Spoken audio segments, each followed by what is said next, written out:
Now that is some property down at Semaphore. How is the seller? And in the studio here, we're all trying to guess what the bottle of wine was. And did you guess it?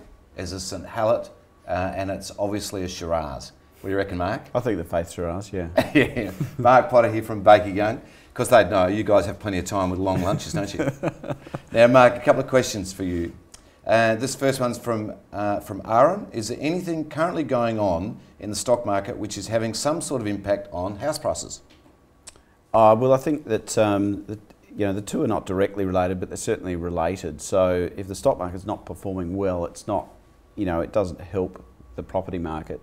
Obviously, potential buyers will be choosing between, or if they're an investor, whether they put money in the stock market or whether they put money into an investment property.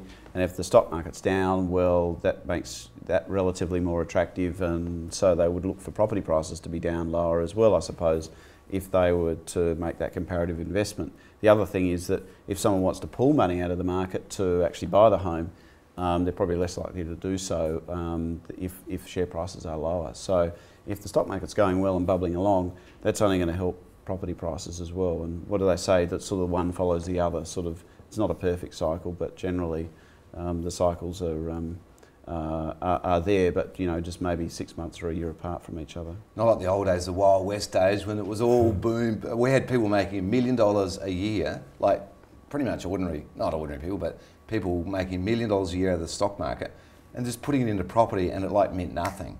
So those days are well behind us. But I completely agree with that. Yeah. Now, from Tanya, I read an article last week that suggested because of rising house prices, Australians will shift towards accommodating up to 3 generations under one roof. That's exciting. It's not uncommon to see this occurring in Europe per se. However, it quite seriously diminishes the Australian dream of owning your own home. I don't necessarily like the idea of living with my parents and grandparents. Is this a real possibility? Well, that's an interesting one, isn't it? I met a couple recently overseas, hadn't been to Europe before, and you ask the question, where do you live? Well, we live in a 3-bedroom townhouse, and grandparents are upstairs, and you sort of move up a floor as the generations change. Never heard of this before, but I suppose it's an affordability thing, isn't it? I mean, if property gets too expensive, there's too much population, maybe it's a... I think we've probably had an increase in affordability in the property market recently, so it's less likely to occur probably than it would have if the boom had kept going. Yeah, well, certainly here, in Australia, we've certainly got plenty of room here, hopefully. Yeah, no, it's good. All right, Mark, well, thanks very much for that. Well, before we go, you haven't told me what's going on in the property market. I've said plenty about the share market. Well, what's happening in your market? I was going to miss that bullet. Property market, in a very short sort of synopsis, we've got low interest rates, single-digit unemployment. So we've got pretty much everyone either employed or partially employed, so they've got income. The interest rates are historically low, although people think they're high, but they're not. They're historically low. There's a ton of buyers out there. The big difference is the buyers will not buy a property, just won't touch it unless it's good value. So we're probably in most areas off the peak by between 15 and 25%. But I personally think that the flow's starting now.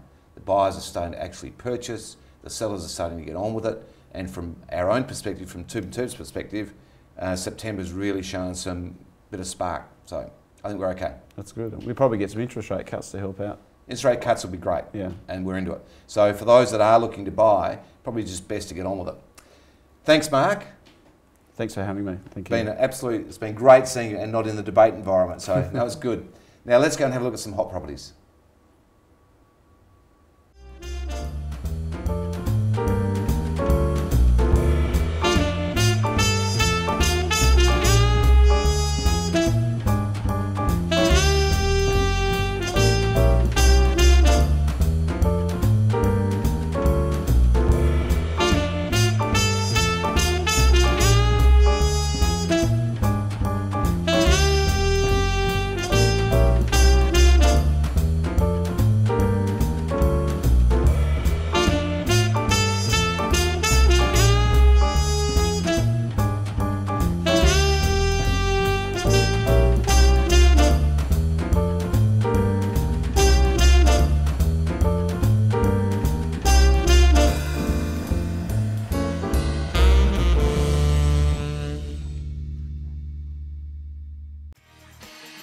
I hope you've enjoyed the show and you have a fantastic long weekend. For those of you going over to the grand final, enjoy it, and I hope your team wins. Next week we have a report from RP Data, which will be fascinating. Also SA's finest at Coromandel Valley, which is a large estate, several acres, 50 odd acres, overlooking the city and the coast, and it's just an amazing property. And next week we'll see you at 1 p.m. Don't forget we're live and interactive, but for now, let's go and look at more of our hot properties.